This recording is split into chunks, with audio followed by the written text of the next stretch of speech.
data turakushi. Olá, povo de Deus, graça e paz. Nesta série Ser Metodista, nós vamos falar agora do segundo artigo de religião do metodismo histórico. Esse artigo de fé tem por título do Verbo ou Filho de Deus, que se fez verdadeiro homem.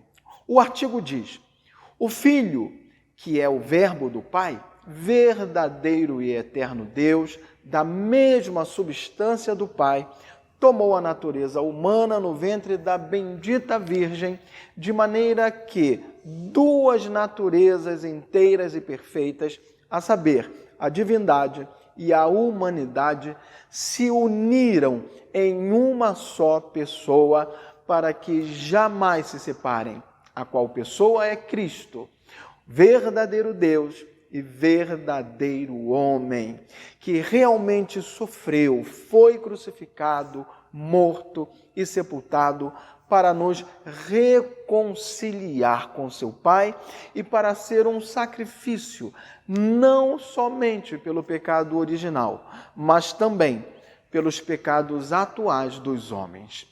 Observemos então cada aspecto desse artigo de fé à luz das Escrituras Sagradas. Primeiro, Jesus Cristo, o Filho, é o Verbo do Pai. E o Verbo se fez carne e habitou entre nós, e vimos a sua glória como a glória do unigênito do Pai, cheio de graça e de verdade. E nós vos anunciamos que a promessa que foi feita aos pais, Deus a cumpriu em nós, seus filhos, ressuscitando a Jesus, como também está escrito no Salmo 2: meu filho és tu, hoje te gerei. O discípulo, o apóstolo e evangelista João utiliza o termo logos no original grego, que foi traduzido para o português como verbo ou palavra, numa alusão a Jesus como o ser autoexistente e originador de todas as coisas criadas. Está escrito: no princípio era o Verbo, e o Verbo estava com Deus, e o Verbo era Deus. O mesmo João, no livro do Apocalipse, refere-se a Cristo como aquele que está vestido com um manto tinto de sangue, e o nome pelo qual se chama é o Verbo de Deus. No livro de Gênesis, a cada expressão, e disse Deus, no início de cada etapa da criação, lá estava Jesus, o Logos, a palavra, o Verbo do Pai. Poderíamos dizer ainda que o Verbo é a palavra de ação de Deus, conforme a revelação recebida por João, que escreveu a respeito de Cristo.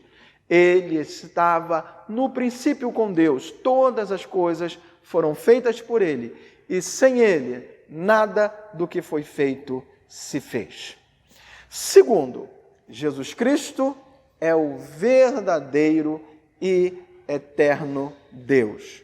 E tu, Belém Efrata, pequena demais para figurar como grupo de milhares de Judá, de ti me sairá o que há de reinar em Israel e cujas origens são desde os tempos antigos, desde os dias da eternidade.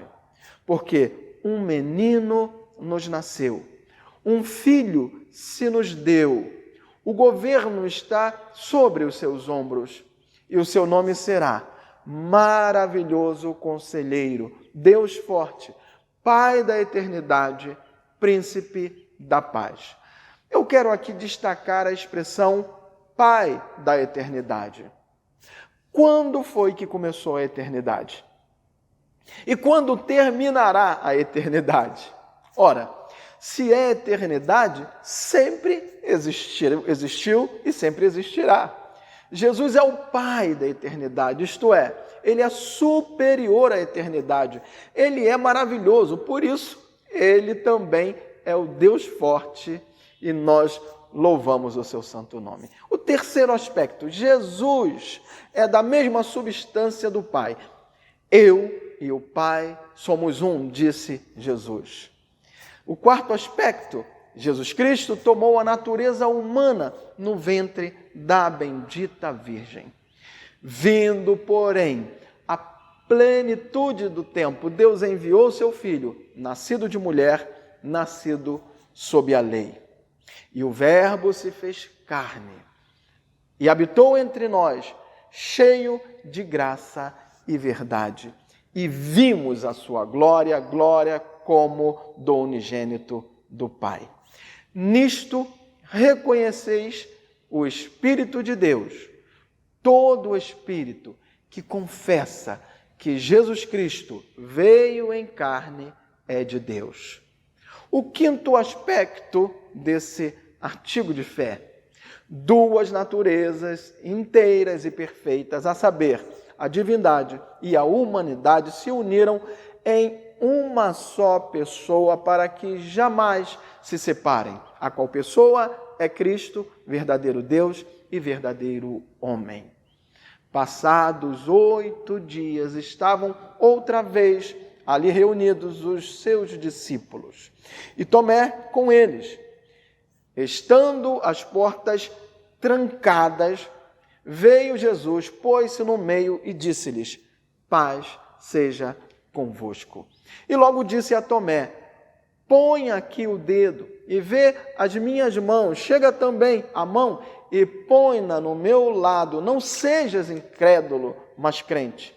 Respondeu-lhe Tomé: Senhor meu e Deus meu. Creia, haverá um dia em que Jesus se manifestará visivelmente quando vier para julgar a terra.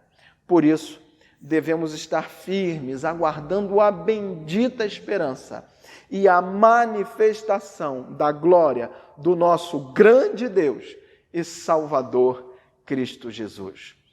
O sexto aspecto que eu quero abordar: Jesus Cristo realmente sofreu, foi crucificado, morto e sepultado para nos reconciliar com seu Pai e para ser o sacrifício não somente pelo pecado original, mas também pelos pecados atuais dos homens.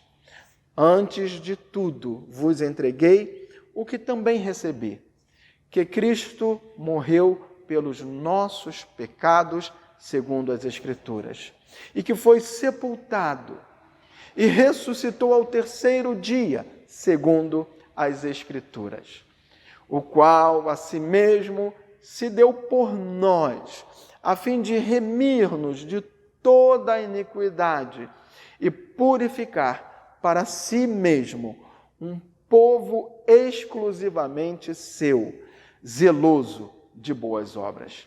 Concluindo, lembro aqui o trecho do credo apostólico que se refere a Jesus. Creio em Jesus Cristo, seu Filho unigênito, nosso Senhor, o qual foi concebido por obra do Espírito Santo. Nasceu da Virgem Maria, padeceu sob o poder de Pôncio Pilatos, foi crucificado, morto e sepultado. Ao terceiro dia, ressuscitou dos mortos e subiu aos céus, e está à destra de Deus Pai Todo-Poderoso, de onde há de vir para julgar os vivos e os mortos. Deus te abençoe, meu irmão, minha irmã. Maranata. Ora vem, Senhor Jesus.